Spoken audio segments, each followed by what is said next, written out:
今天买了一块后腿肉，加上一块老豆腐，给大家分享一个香酥肉丸的做法。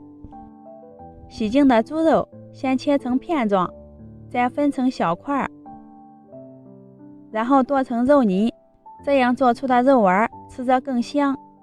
装到大盆里，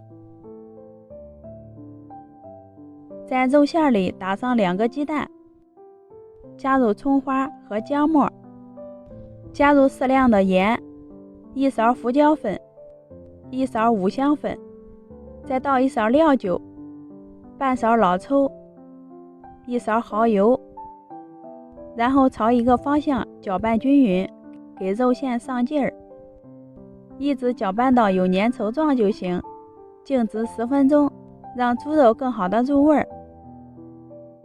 接着把豆腐块用叉子给它压碎，像这样没有大颗粒就行啦。倒在猪肉里面，加入100克的红薯淀粉，再放50克的面粉，戴上一次性手套，给馅料充分的抓拌均匀，像这样软软的状态就行。起锅烧油，油温5-6成热时开始下锅炸，用左手的虎口挤出来，右手拿勺子放进锅里。炸至定型以后，用筷子轻轻地翻动，防止粘连在一起，一直炸成金黄色就可以出锅啦。捞出来控一下油分，金灿灿的肉丸子就做好啦。